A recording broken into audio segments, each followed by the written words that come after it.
Hi friends, പുതിയൊരു വീഡിയോയിലേക്ക് സ്വാഗതം. അപ്പം നിങ്ങൾ ഈ കണ്ടുകൊണ്ടിരിക്കുന്നത് എൻ്റെ പോളാർ പാരറ്റിൻ്റെ ബേബീസ് ആണ് കേട്ടോ.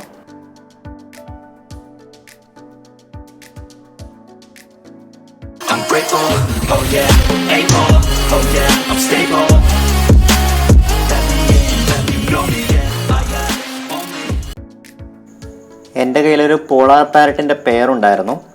അപ്പം അതിൽ നിന്ന് കിട്ടിയ കുഞ്ഞുങ്ങളാണ് ഇതെല്ലാം.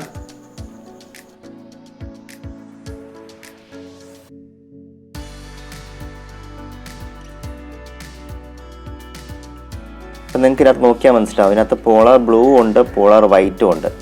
അതിൻ്റെ കാരണം എന്ന് വെച്ച് കഴിഞ്ഞാൽ ഈ പേരൻസിൻ്റെ മുമ്പിലത്തെ ഏതോ ഒരു ലൈനിൽ പോളാർ വൈറ്റ് ഉണ്ട്. അതാണ് പോളാർ വൈറ്റ് ഇറങ്ങിയേക്കുന്നത് കേട്ടോ. ഒരു 5-6 പോളാർ വൈറ്റ് ഉണ്ട്. പിന്നെ കണ്ട് ഇതിനകത്ത് ഒരെണ്ണം പെയറായി നിൽപ്പുണ്ട്. കണ്ട് ഈ ഒരു പൈപ്പിനകത്ത് 2 പെയർസായിട്ട് നിൽപ്പുണ്ട്. അപ്പോൾ അത് 2 വട്ടം മുട്ടയിട്ടായിരുന്നു. പക്ഷേ ബാക്കിയുള്ള മീനുകളൊന്നും വിരിയാൻ സമ്മതിച്ചില്ല, അതുകൊണ്ട് അത് വിരിഞ്ഞില്ല. പിന്നെ താണ്ടെ ചിലതൊക്കെ ഇപ്പോഴും മുട്ട ചെറുത് തന്നെയാണ്. അതിൻ്റെ കാരണം എന്ന് വെച്ച് കഴിഞ്ഞാൽ അതിന് അധികം ഫുഡ് കിട്ടുന്നില്ല. ബാക്കി വലുതായിട്ടിരിക്കുന്നതെല്ലാം കൂടെ ഫുഡ് തിന്നുകൊണ്ട് പോവുകയാണ്. അതാണ് അതിൻ്റെ റീസൺ. അപ്പോൾ ഇതിനെ നമുക്ക് എങ്ങനെ റെഡിയാക്കുമെന്ന് വെച്ച് കഴിഞ്ഞാൽ ഈ ചെറുതിനെല്ലാം കൂടെ മാറ്റിയിട്ട് വളർത്തുക. അതായത് വേറെ പ്രത്യേക ഒരു ടബിലേക്കോ അല്ലെങ്കിൽ ടാങ്കിലേക്കോ മാറ്റി കഴിഞ്ഞാൽ അതിന് മാത്രമായിട്ട് ഫുഡ് കിട്ടും. അപ്പോൾ അത് പെട്ടെന്ന് വലുതാവുകയും ചെയ്യും. അതുകൊണ്ട് ഏറ്റവും വലുതിൻ്റെയൊക്കെ സൈസ് നോക്കിയേ, അതുകൊണ്ട് നല്ല വലിപ്പമായി അതിനൊക്കെ. അപ്പോഴും ദാണ്ട് ഈ സാധനങ്ങളൊക്കെ ഇപ്പോഴും കുഞ്ഞിക്കായിട്ട് ഇരിക്കുകയാണ്. കണ്ടു നോക്കി. പിന്നെ ഈ പോളാർ പാരറ്റിൻ്റെ ബ്രീഡിങ് വളരെ സിമ്പിളാണ്. ഇപ്പം നമ്മൾ അത്യാവശ്യം വലിയൊരു ടാങ്കിൽ ഒന്നില്ലെങ്കിൽ നിങ്ങൾക്ക് കറക്റ്റ് പെയർ നോക്കിയിട്ട്, അതായത് മെയിലും ഫീമെയിലും നോക്കി മാറ്റിയിടാം. അപ്പോൾ അത് അതിനകത്ത് കിടന്ന് മുട്ടയിട്ട് ബ്രീഡായിക്കോളും.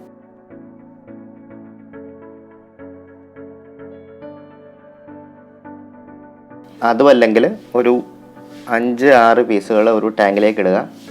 അത് തമ്മിൽ പെയർ ആയിക്കോളും. അപ്പം അതിനകത്ത് പെയർ ആവുന്നതിന് ഒന്നില്ലെങ്കിൽ നിങ്ങൾക്ക് മാറ്റിയിട്ട് ബ്രീഡ് ചെയ്യിക്കാം, അല്ലെങ്കിൽ ഈ ടാങ്കിൽ തന്നെ വിരിയുന്ന മുട്ടകൾ നിങ്ങൾക്ക് മാറ്റി വയ്ക്കാം.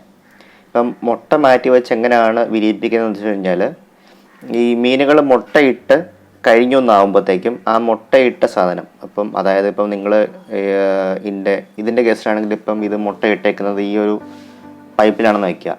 അപ്പം നിങ്ങൾ ആദ്യം ചെയ്യേണ്ടത് ഈ ടാങ്കിലെ തന്നെ കുറച്ച് വെള്ളം വേറൊരു ടബിലേക്ക് അല്ലെങ്കിൽ ടാങ്കിലേക്ക് മാറ്റുക. ഒന്നില്ലെങ്കിൽ ഈ ടാങ്കിൽ തന്നെ വെള്ളം എടുക്കാം, അല്ലെങ്കിൽ നിങ്ങൾക്ക് പുതിയ ഹോൾഡ് ചെയ്ത വെള്ളം, മിനിമം ഒരു 3 days എങ്കിലും ഹോൾഡ് ചെയ്ത വെള്ളം യൂസ് ചെയ്യാം.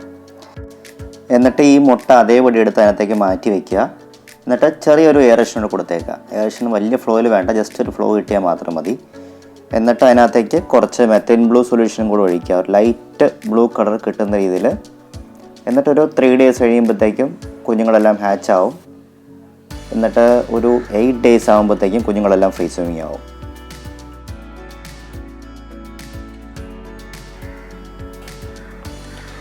ആദ്യത്തെ ഒരു മാസം ആർട്ടീമിയ അല്ലെങ്കിൽ ഡീക്യാപാർട്ടീമിയ തന്നെ കൊടുക്കാൻ ശ്രദ്ധിക്കണം കേട്ടോ. എന്നാലേ കുഞ്ഞുങ്ങൾക്ക് നല്ല ഗ്രോത്ത് കിട്ടത്തുള്ളൂ. ഇപ്പോൾ നിങ്ങൾക്ക് അതിന് ശേഷം അത്യാവശ്യം കുഞ്ഞുങ്ങൾ വലുതായെന്ന് കാണുമ്പോഴത്തേക്കും നിങ്ങൾക്ക് ആർട്ടീമിയ ഫ്ലേക്സോ അല്ലെങ്കിൽ പ്രിൻസ്വിനൊക്കെ കൊടുത്തു തുടങ്ങാം.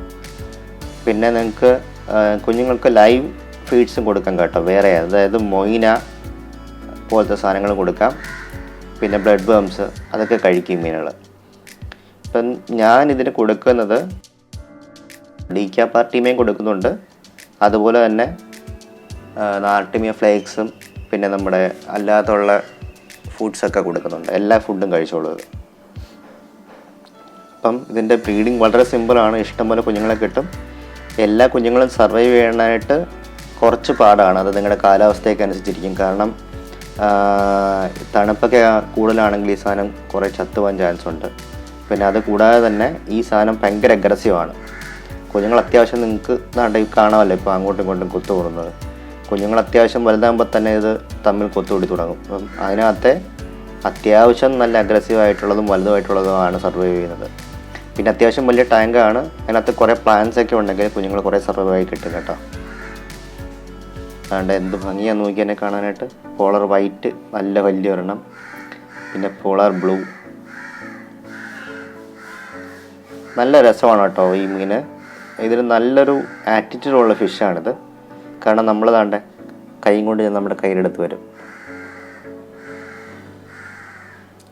പിന്നെ ഇത് നമ്മൾ ഫീഡ് ചെയ്യുമ്പോഴത്തേക്കും ഒരിക്കലും ഏത് മീനാണെങ്കിലും ഓവർ ഫീഡ് ചെയ്യാതിരിക്കാൻ ശ്രദ്ധിക്കുക. ദിവസം ഒരു 2 വട്ടം മാത്രം ഫീഡ് ചെയ്താൽ മതി. പക്ഷേ കുഞ്ഞുങ്ങൾക്ക് നിങ്ങൾക്ക് ഒരു 3 to 4 ടൈംസ് ഫീഡ് ചെയ്യുന്നുണ്ട്, കുഴപ്പമില്ല. പിന്നെ ഇതിൻ്റെ മെയിൽ ഫീമെയിൽ ഐഡൻറ്റിഫിക്കേഷൻ ഈ പോളാർ വൈറ്റിൻ്റെയും പോളാർ ബ്ലൂവിൻ്റെയും സെയിം ആണ്. അതായത് ഈ പോളാർ ബ്ലൂവിൻ്റെ ഫീമെയിൽസിന് അതിൻ്റെ വയറിൻ്റെ ഭാഗത്തായിട്ട് ഓറഞ്ച് അല്ലെങ്കിൽ യെല്ലോ കളർ വരും. പക്ഷേ മെയിൽസിന് അത് കാണത്തില്ല. അതുപോലെ തന്നെ വേറൊരു രീതിയാണ്, മെയിൽസിന് എപ്പോഴും ഫീമെയിൽസിനെ അപേക്ഷിച്ച് നല്ല സൈസ് കാണും. ഇപ്പം നിങ്ങൾക്ക് 2 രീതിയിൽ തന്നെ ബ്രീഡ് ചെയ്യിക്കാം. അതായത് മെയിൽ ഫീമെയിലായിട്ട് കറക്റ്റ് ഐഡൻറ്റിഫൈ ചെയ്തിട്ട് ഒരു ടൈമിലേക്ക് ഇട്ട് കഴിഞ്ഞാൽ അത് പെയറാവും, അത് മുട്ടയിടും. അതല്ലെങ്കിൽ ഏറ്റവും നല്ലത് നാച്ചുറൽ പെയറിങ് തന്നെയാണ്. അതായത് ഒരു 8-10 പീസ് ഒരു ടാങ്കിൽ ഇടുക, അതിൽ പെയർ തിരിഞ്ഞ് നിൽക്കുന്നതിനെ മാറ്റിയിട്ട് ബ്രീഡ് ചെയ്യിപ്പിക്കുക. അപ്പം ഇങ്ങനെ ചെയ്യുമ്പോഴുള്ള ഗുണം എന്താണെന്ന് വെച്ച് കഴിഞ്ഞാൽ ഈ പെയേഴ്സ് തമ്മിലുള്ള ഫൈറ്റ് അധികം നമുക്ക് ഒഴിവാക്കാൻ പറ്റും. അതാണൊരു മെയിൻ ഹൈലൈറ്റ്.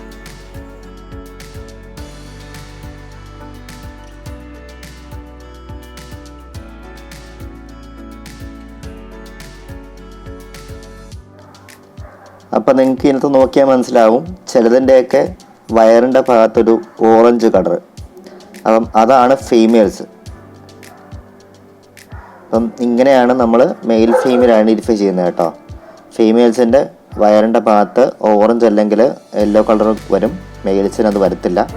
അല്ലാണ്ട് ഈ പോളർ വൈറ്റ് ഇതൊരു നല്ല മെയിലാണ് കേട്ടോ, അത്യാവശ്യം നല്ല വലിപ്പമുള്ളൊരു മെയിലാണ്, കണ്ടില്ലേ. പിന്നെ അതുകൊണ്ട് ഈ പൈപ്പിൽ ഒരെണ്ണം പെയറെ നിൽക്കുവാണ്, ഇതാണ് മെയിൽ, ഇതും മെയിലാണ്. അപ്പം ഇതിൻ്റെ ഫീമെയിൽ ഇവിടെ എവിടെയോ ഉണ്ട്. പിന്നെ ഈ പോളാർ പാരറ്റ് എന്ന് വെച്ച് കഴിഞ്ഞാൽ അത്യാവശ്യം നല്ലപോലെ ഹൈഡ് ചെയ്തിരിക്കാൻ ഇഷ്ടപ്പെടുന്ന മീനാണ് കേട്ടോ. അപ്പം അതുകൊണ്ട് നിങ്ങൾക്ക് ഇതിൻ്റെ ടാങ്കിലേക്ക് ചെറിയ പൈപ്പ് കഷ്ണങ്ങൾ മുറിച്ചിട്ട് കൊടുക്കാം, അതും അല്ലെങ്കിൽ ചെറിയ പോട്ട്സ് ഒക്കെ വെച്ച് കൊടുക്കാം കേട്ടോ.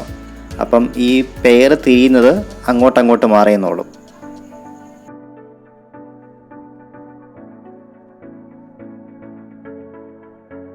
അപ്പം നിങ്ങൾക്ക് എൻ്റെ വീഡിയോ ഇഷ്ടപ്പെടുകയാണെങ്കിൽ ലൈക്ക് ചെയ്യുക, ഷെയർ ചെയ്യുക, സബ്സ്ക്രൈബ് ചെയ്യുക. ആ താഴെ കാണുന്ന ബെൽ ബട്ടൺ കൂടെ ഒന്ന് അമർത്തേക്കുക. അപ്പോൾ it's me Dikshit Vijayamohan signing off. See in the next video. Bye by.